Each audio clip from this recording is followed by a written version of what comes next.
The day was sunny, the sun on snow so bright that my eyes watered. Snow was melting. I could hear it dripping off the fences and the barn roof. Papa was silent, his hands light on the reins. The wagon hardly made any sound on the snow-covered road. I sat in back with Cassie, grandfather next to us, facing the farm, watching it disappear. We passed the west meadow, Bess and May running alongside the fence with us, as if they wanted to go to town too.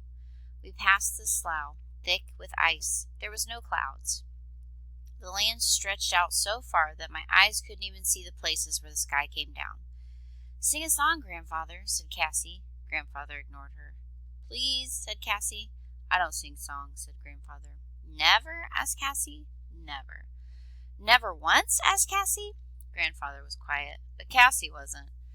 "Didn't you sing to Papa when he was a little boy?" Very slowly, Grandfather turned to look at Cassie, but before he could speak, Sarah cried out, "Oh no, Jacob, look!" Sarah stood and Papa slowed the wagon. A bonfire was burning in the cemetery. A family stood there next to the tiniest pine coffin I'd ever seen. "Jacob," said Sarah, "stop, please." "Don't go over there, Sarah," said Papa. "It's the sickness." "Stop the wagon," said Sarah. Papa stopped and Sarah got down. "What's wrong?" asked Cassie. I put my arm around Cassie to protect her. "Nothing important," I said. "A fire to thaw the ground, to bury the dead," said Grandfather flatly. "By the looks of it, it's a baby who died." Papa whirled around. "Don't. It isn't your place to tell her anything," he said in a harsh whisper. Grandfather stared back at Papa. "I told her the truth." I watched Sarah making her way through the snow to where the family stood. One of their children turned and watched her. And then the mother turned. Even from where we were in the wagon, I could see the look of her. It made it hard for me to breathe, to see her face. Sarah put her arms around the woman. Beside me, Grandfather sat still. Cassie put her head on his shoulders. He didn't put his arm around her, but he didn't move away either. Papa got down and went to meet Sarah. I could see she was crying. Papa took her in his arms and led her back to the wagon. Cassie began to cry too, and Grandfather put an arm around her. Sarah and Papa climbed up in the wagon. "We will stay together in town," said Sarah. "No wandering, Cassie. John will see Sam. Then we'll come straight home." "But Mama," protested Cassie, "I wanted to go to the store." "No, Cassie," said Sarah. "You'll have to stay close to us." Papa flicked the reins over the horse's back. Slowly the wagon started off again, leaving us watching the fire burning, the small coffin, the family. We watched for a long time until the fire became a tiny, faraway, flickering light on the prairie. There were not many people in town, only a few wagons and some cars. The streets looked lonely. As we drove to Sam's office, I could see pictures of flags hung in windows. These families had sons who had gone to war in Europe. On other doors were black wreaths that meant someone had died there, of influenza or in the fighting. "Caleb!" Anna ran down the steps of Sam's house, smiling at us. I climbed down from the wagon. "I didn't know you were coming," she said. Papa and Sarah hugged Anna. Anna picked Cassie up. "You're so big, Cassie, so tall." Slowly, Grandfather climbed down from the wagon. "Jacob?" said Sarah. "This is John Whitting, Anna," Papa said. "I'll take your list to the store, Sarah." Sarah turned and watched Papa walk across the street to the store. "John Whitting?" Anna asked, curious. Grandfather put out his hand. "I'm your grandfather," he said bluntly. "You look like your papa. I've come to see the doctor." Grandfather began to walk across the yard to the office. Anna looked at Sarah. "He's your papa's father," said Sarah. "You can call him Grandfather," said Cassie. "But Sarah, where has he been?" asked Anna. Sarah shook her head. "He's been lost," said Cassie. Anna looked past the wagon, watching Papa go into the store. "And Papa's not happy," she said. "I wish you were home," I said to her. "You'd know what to do."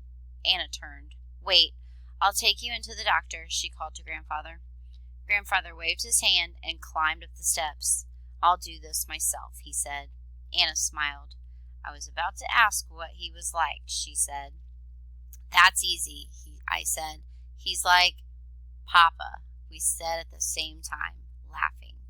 Sarah put her arm around Anna. You look tired. Are you getting enough rest? Have you heard from Justin? I'm fine. I got a letter this past week. He's homesick. Sarah sighed. First the war, then the influenza, she said, an early winter. And then grandfather, I said, making her smile. I like grandfather, said Cassie. He calls me the queen of questions. Anna laughed. Cassie will tell you all about him. She asks him questions from morning until night, said Sarah. And Caleb writes everything down in his journal, said Cassie. Someday I'm going to write everything down too, she added. Heaven help us, said Sarah. She and Anna began to laugh. Then Sarah's face was serious again. I want you to be very careful, Anna. We passed the Morgans. Oh, their baby. I know. Anna's voice trailed off. Tears came to Sarah's eyes. I'm careful. It's getting better. It really is, said Anna. Behind us, the door opened and Grandfather came out, Sam behind him, frowning. Well, asked Sarah. Grandfather waved off her question. I'm fine. I don't want to talk about it, he said. He's a very stubborn man, said Sam. Is he all right, Sam? Asked Sarah. Sam looked at Grandfather. Grandfather glared at Sam. I'm not allowed to talk about my patient, John Whitting. It's confidential, said Sam. Confidential, protested Sarah. He's family, Sam. Sam shrugged his shoulders. If he says it's private, it's private. Papa came back then, a small box of groceries in his arms. Let's go, said Grandfather. Time to go. Grandfather climbed up in the wagon. Papa looked at Sarah. It's private, Sarah said crossly. Sarah hugged Anna and got up in the wagon. Papa kissed Anna. I hope everything goes well with Justin, Sarah called to Sam. I hope so too, said Sam, taking Anna's hand. We hope so, he added. The wagon started off. Take your medicine, Sam called to Grandfather. Grandfather didn't answer. Let me see your medicine, Grandfather, said Cassie. Grandfather grunted. It's in your pocket, said Cassie helpfully.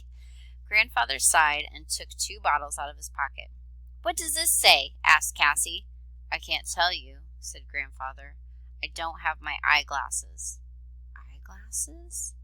Cassie said what I was thinking. I never saw you with eyeglasses, she said. Never once. Grandfather leaned back and closed his eyes. We rode home through the quiet, empty town in afternoon light. We passed the train station, where Sarah had gotten off the train, her first step onto our prairie, and we passed the granary. We passed the empty cemetery where the fire had died out. The sun went lower in the sky that spread out above us. The only noise was the sound of the horses' hooves. We came up the road and passed the slough and turned into our yard. I looked at Grandfather. What eyeglasses?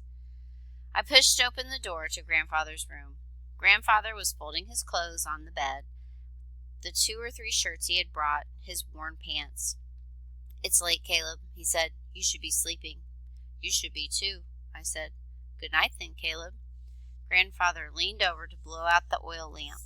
Wait, I said, before you go to sleep, I want you to read my book. I want you to read what I've written about you. Not now, Caleb, said Grandfather. I took a deep breath.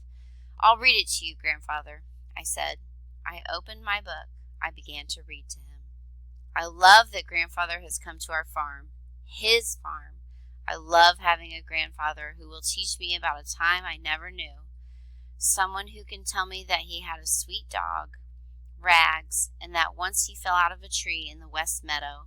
Someone who will teach me about Papa. I know a secret about Grandfather. I looked up at Grandfather. He stared at me. I know that Grandfather doesn't wear eyeglasses. I know why he doesn't read my journal, Anna's journals. I know why he never wrote a letter to Papa when he went away. I stopped. I felt tears at the corners of my eyes. You don't know how to read, Grandfather, do you? I said very softly, almost whispering. So you didn't know how to write a letter to Papa.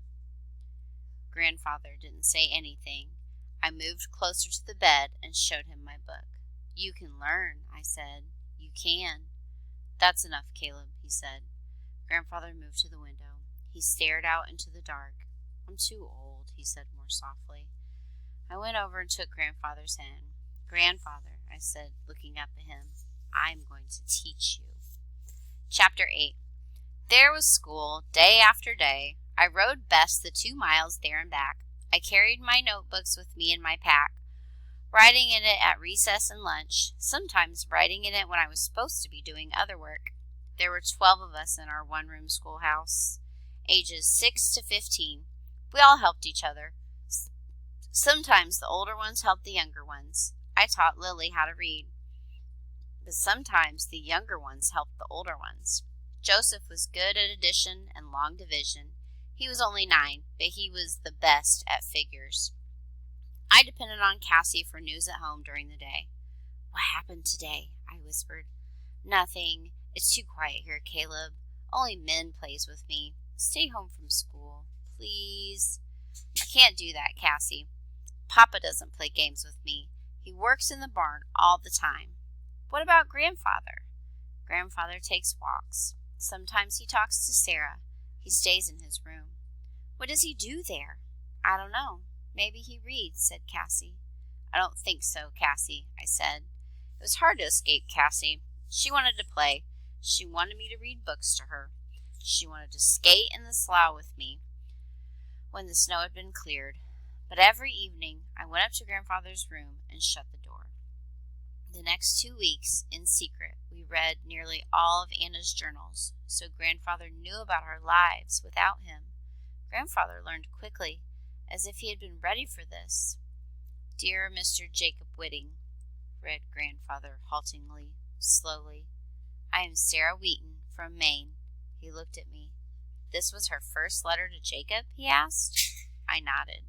The answer to Papa's advertisement for a wife and mother. I said, and then she wrote to us. See there?